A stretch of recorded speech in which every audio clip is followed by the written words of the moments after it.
So why listen to this? I'm scouting tech and digital trends around the world and product development in order to bring it to you, and I've helped numerous companies to set up ecosystems of digital products and services to reach their goals.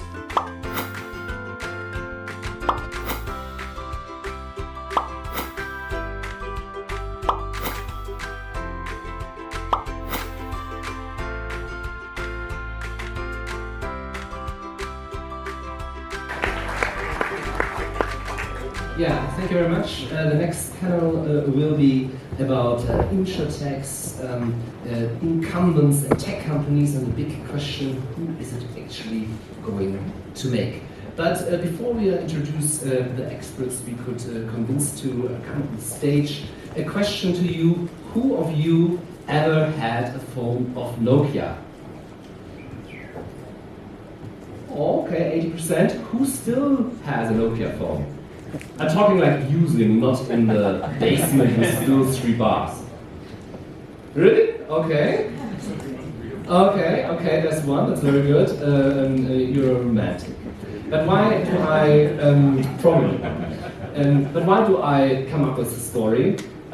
We still have phones, so I think, and it was I think Mr. Bockerman said it on stage, that we always will have also insurances, and I think that is also the case. We always will have a insurance industry, as we always have now phones and we communicate with each other. But the big question is, who is going to provide this service? So who is it going to be? Insurtechs, incumbents, or tech companies, or even reinsurers. And I'm welcoming on stage 3 experts on the topic. That is Maurice Tervoort from the Netherlands.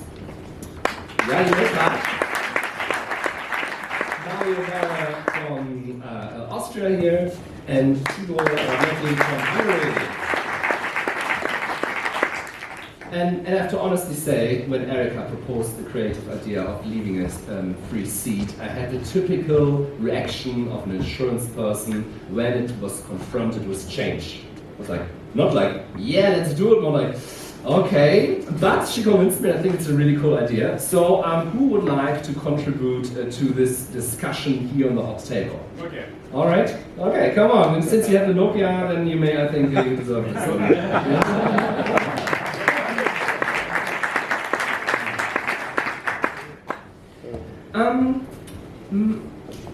let me join.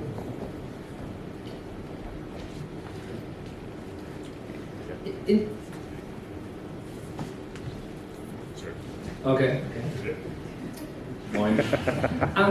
So, instead of a self-introduction, maybe even another way to say, could you tell us, like, the 3 short things the audience should know about you? Go ahead. I'm from Russia. I do insurance for, say, 20 years. Every time I'm inventing something new which makes the process simpler and better for the client and for the insurance company. And I need to open some business in Argentina because I have a dream to cross the trade channel with a sailing boat.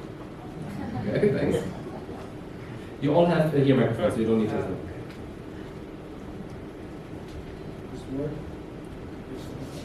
Does it work? Yeah. You got the orange one, by the way. Okay, my name is Maurice Tervoort. You need to know that I'm working for the number 3 insurance company in the Netherlands, ASR Insurance. I think the second one is the talent is key for the digital transition, so people. And I don't understand anything about Insurtech. All right. Yeah, Mariam, what you need to know, actually, I think I'm helping companies to do this digital transformation. The second thing is, I think digital transformation is not about technology. I think it's about technology and digital culture. And the third thing, well, maybe something personal and private. I'm a passionate golf player, although I'm not good. What is your handicap? Well, that's too private. If it's too private, okay. We know it anyway. Okay, I'm CEO of General Hungary, and I've 20 years experience from IT and different telecom and insurance operation. And I believe I'm a pragmatic guy. I always like those kind of invention when I can see the real structural change how we are conducting business rather than the hype. So if I have to vote for Bitcoin versus machine learning, I would vote for machine learning. And because I can see there the structural change how we do this. All right. Thank you very much. So when we sometimes are on conferences or go through the web and research about Insurtech and what's going on in the insurance industry, there are not few that say that the insurance business model as we know it today is broken. Maybe, Maurice, what would you answer that? I guess it's true and it's not true. If you look at the current earnings of insurance companies, well, it has been a big part for the last few years. If you look to the new offerings for the last years, as Alexander Bockelman said, they tend to go towards more services. So that's changing. If this new business model towards services will deliver the value needed by shareholders or stakeholders of the company, I don't know. It's a guess, a big guess. And maybe you? Russia. I would say it's life. It depends on the rates of development. If you see all the forecasts that say Allianz say that it will double in 10 years, and we don't speak if the model will change, it will stay the same. But I think that the insurance industry will need to find the new ways for development, and this new way depends on the, say, product or the way of behavior with the client, because the client is the most important for the insurance company. But the model might stay the same. I think Google has shown already several times that it can disrupt markets and change a lot. And what is, Mario, your outside perspective on the industry? Is the business model of the insurance industry broken? To be honest, I don't think so. The question is if the players stay the same, you know. So for me, it's something similar like finance or banking. You know, everybody's talking about e-banking and those things, but nowadays most people still need their brick bank. Yeah.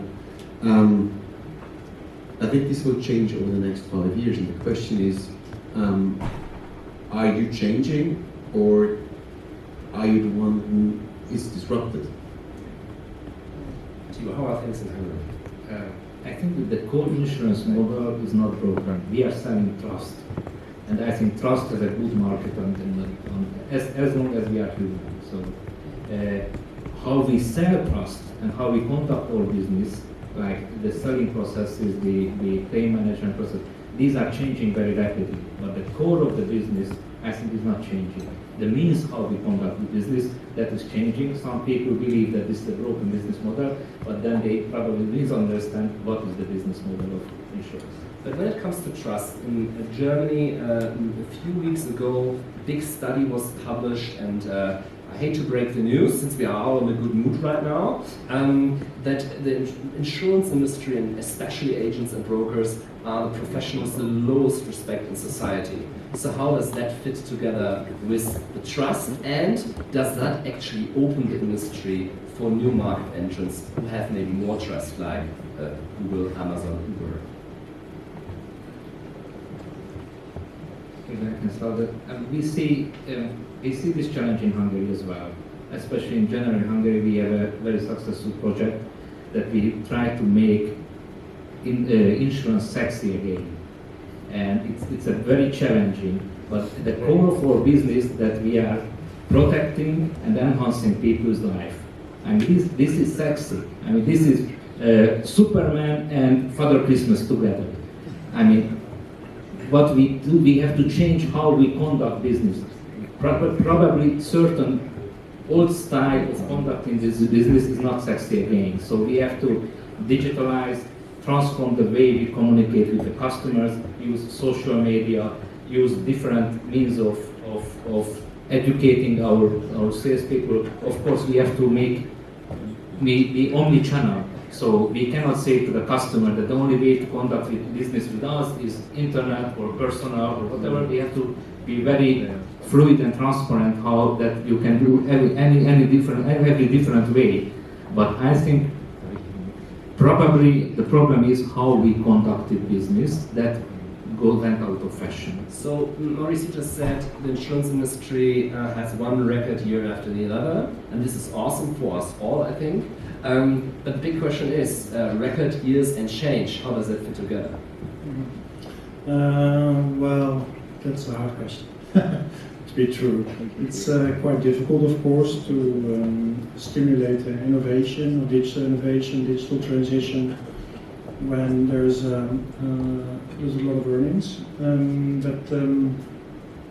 I guess you have to be prepared for the future. I guess you have to change anyway, because the business model is changing. I guess you have to change also because that's my main point, that also the culture is changing due to new people coming into the company, due to the changes in our clients. They act quite differently. And of course we compete with Google, Amazon, Uber, etc. In attention, in audience capturing, but we serve a different need if we look to what kind of services we provide. Of course it's based on trust. So that's the main difference we try to make. Yeah, and yes, of course it's not helping that we are earning a lot of money, but it's also not helping to evade the discussion which is about the digital transformation that needs to be done. My question to you in total also is, we say, okay, the market is changing, the situation is changing, we have different new players in the market. We said we have Insurtech, Incuments, tech companies, also reinsurers. Where's the role of the agent there? Do you see the role of the agent? Maybe you, Mario, from Google's perspective, do you see a lot of agents using your tools and trying to use and benefit your platforms? Absolutely. So I think what we heard is you need to be in an omni-channel company. The thing is, for agents and for everybody in here is, I think you need to be there in exactly that moment your customer needs you. So it's about the moment that matters for your customer, and to be there at this moment. And I think it's more likely to, if you can come up with an offer, or an agent can come up with an offer in the best situation, it's more likely you close the deal. I think it depends on what we are understanding under agent. Because agent could be a person, yeah, but Google could be also an agent, or bank is an agent. And it depends on the sales channel. What's more convenient for the customer, and that he will really like or not like this agent he's working with. Because website could be also an agent. And it's better for him to buy a policy through the website, yeah, through Google. I fully agree with both men. So if you look at the agent in the current situation as an insurance broker just around the corner where you live, well, that's a view you could have for many years. But now digital influencers are the new agents of the future, and they serve different communities. They might be serving the same communities, but yeah, also the intermediaries or the brokers are digitalizing. What do you mean with digital influencers? Do you think then YouTube stars and Instagram influencers, that they will at some point take over the function of a agent or a broker around the corner? Yeah, people who can serve the needs for trust, as Tibor said, can be music, can be art, can be anything. As long as it's relevant for the customers, as the main statement of Google is, then there's future for agents. I strongly believe that the advice function, or the function to impart information with clients and to help understand what kind of products or what kind of needs the customer is filling with his behavior, is very important also for the future. If I look, for example, to my son, who's now going to study next year at the university, he's worrying about a loan taking. Do we need to take a loan to have a good study in the States? Might be yes, might be no. But it's also a different question. It's also a difficult question because it talks about his financial future. Can I repay this loan? Should I ask my father more? He says yes all the time, of course. But it's also a question about, how do I make my choices, and who can help me with this kind of choices? Did I understand you correctly that you say, okay, the need for insurance stays the same with the customers, but the people influencing, getting the attention of the customers has changed? And back in the days, you had agents and brokers who got authorized by incumbents by their plaques at the office door, and this changed. Now other people have the trust of the people. Of course, because if I look at my own use of my mobile phone, to my smartphone, there's many other parties nowadays who are competing for my attention and capture me as a client or serving my needs. So it's very difficult to have a conversation with the client on the relevant moment. So I see the future far more forward in hooking up with other communities, other ecosystems, in combination, for example, like a data share agreement with Google, or exchange of helping insurtech companies with facilitating with our reputation, like Allianz X does. This is the way forward, I think. He was looking skeptical. No, not skeptical. I think that we have to have the evolution of the hybrid agent, because the agent has to be as fluent in the digital space as in the personal space, and let the agent choose if he has both skills, that in a certain situation this is a personal discussion or a digital discussion, or I publish a video blog and I use this as a communication mean. And this is a big challenge, to transform an agent network to a hybrid agent network, especially the age distribution, the skill distribution. This needs lots of energy. You need lots of energy. At the same time, I think that it depends very much on the product is selling to a client. If we speak about very simple product, let's say flight delay insurance, I think for me, I really do not care who will be the insurance company. For me, it's important just to buy in 2 minutes and then to get the payment immediately. And if we speak about Kasko insurance, I think Florian told that car manufacturers will want to install the insurance inside the car. In this case, they also don't care about the insurance company, they care about the car producer who will pay or repair your car. If we speak about life insurance, here in this case, I understand that the agent network is important and agents need to be, like we had the first speech here, talk about. I would love now going into the direction and to say, okay, we agree on that things are changing, we agree on that the attention of the customer has shifted away from us and that we need to react to that, and my question would be how to do this. But Mario, he has a tight schedule and needs to go, and I have some tough question for him. I sneaked into here. You said earlier, and it's Google's strategy to be not a disruptor of the insurance industry, but more an enabler. This sounds for me a little bit like the problem: one cookie now, 2 cookies later. So does Google have the one cookie now strategy that it says I enable now the existing corporates, and I don't do the 2 cookies later strategy as Uber and Amazon was setting up own insurance departments and entities, the rumor says? Well, actually, I think all of the companies you mentioned did some kind of disruption in the past. For us, it's now, I think we have a couple of industry we are into, and we're doing maybe some crazy stuff with, I don't know, self-driving cars and Google or smart contact lens and all those things. But I think Google will not go into every single industry and try to change it. It's more for us. It's more like, okay, how can we help other companies? How can we partner with those companies? And I think that's the main point. If you go back to let's say self-driving car, we never said we will build cars. All we said is, okay, we have the technology to drive cars without the person sitting behind the wheel.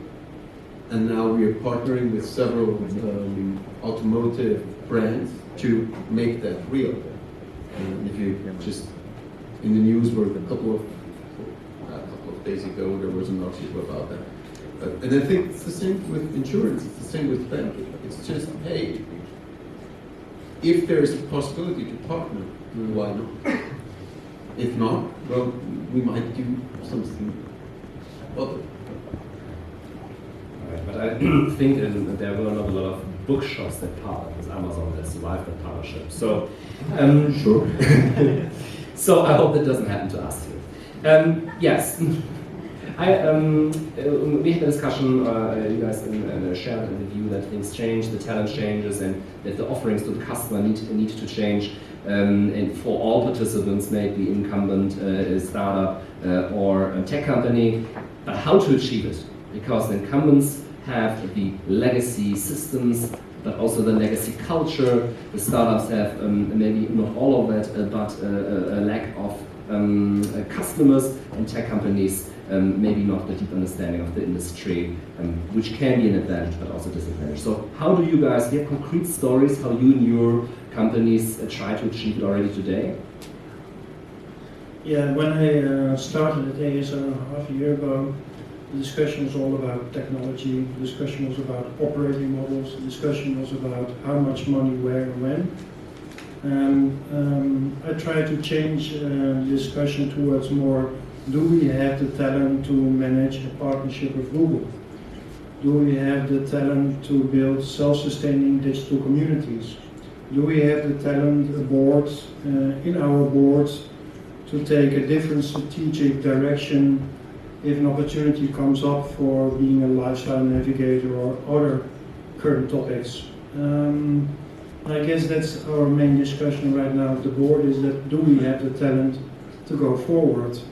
And are we fast enough, flexible enough, agile enough to onboard this talent and give them the best opportunities and to lift blockages which are in the current organization with our current partner network, also with agents, etc., and providers of technology.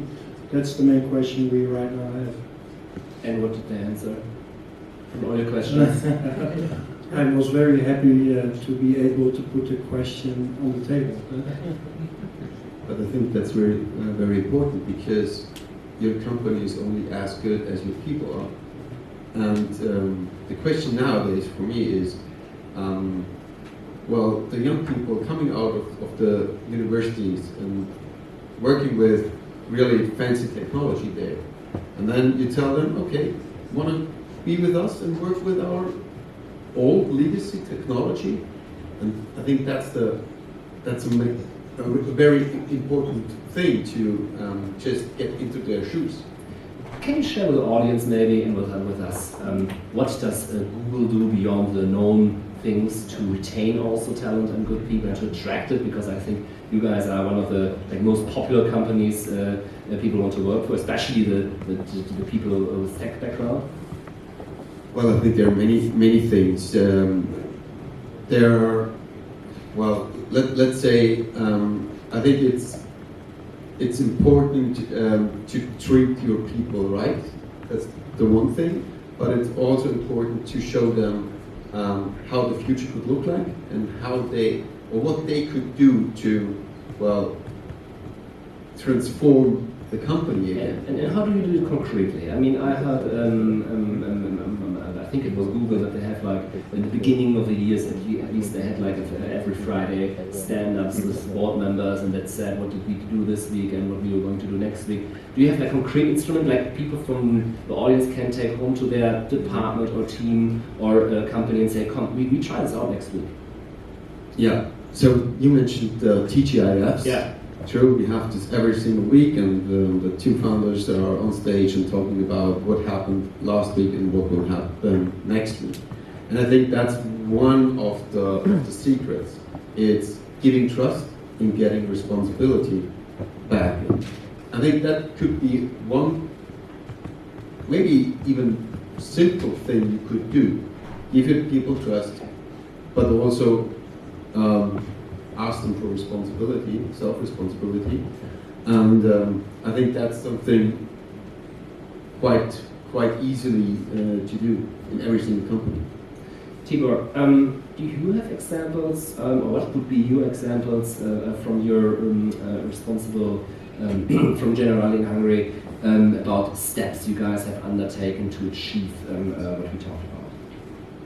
I think that what has changed in the last couple of years, traditionally insurance companies are self-reliant in terms of developing their own IT solutions.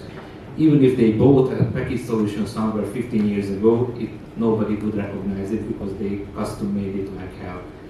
And what has changed, I think, and especially lots of money poured into this Insurtech and fintech, have this speed up that now I think not a single insurance company can believe that it can be self-reliant.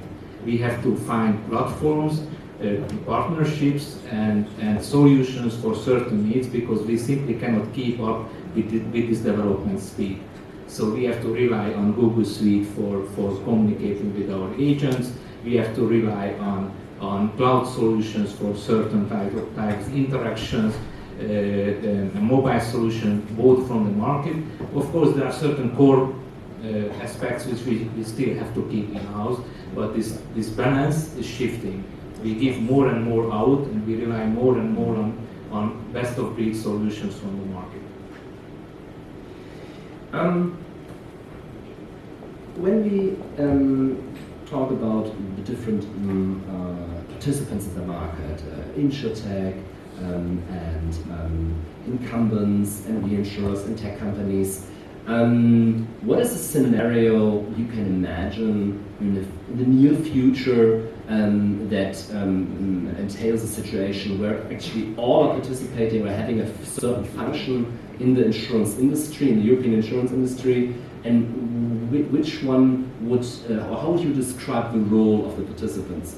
So maybe Ilya, where would you see the tech companies, what kind of role could they play, and what kind of role could Incuments actually play? I think it will be a mixture of players, and everyone will do his part, what he's doing his best.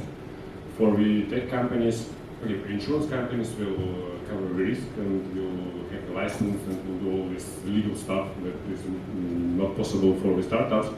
And tech companies or startups like me, they will do their best really to simplify all the processes around the insurance companies and to bring it easily inside the insurance companies through APIs, like someone told, and try to find the best way to communicate with the customer first, and then the second to communicate with the customer during the claim.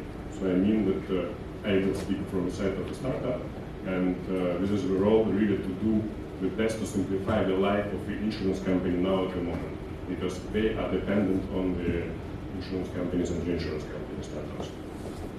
And Maurice, what kind of situation with all partners involved can you think of, or do you think it's realistic? ASR is 300 years old. We are known as a takeover machine in the financial press. So what we could learn as Insurtech startups is when to exit, how to stabilize entrepreneurial road and view. Was it a sort of proposal for candidates in the room to speak to you? Yeah, of course, we also make investments in the Insurtech community, and but for now we try to be very modest in our role. We can help out with some coaching, with some support in finding expertise or sharing expertise, main concrete examples. Where it's not our role to tell them what's the best opportunity is or how to make success. that's of course something we can learn both from. So, since time is already running a little bit late, I would love to have one last round, and maybe you share what the audience should take away from your view concerning insurtechs, incumbents, and tech companies. Maybe starting from you, Tibor. What do you think the audience should take away from that, from your experience? I think my recommendation for takeaway that look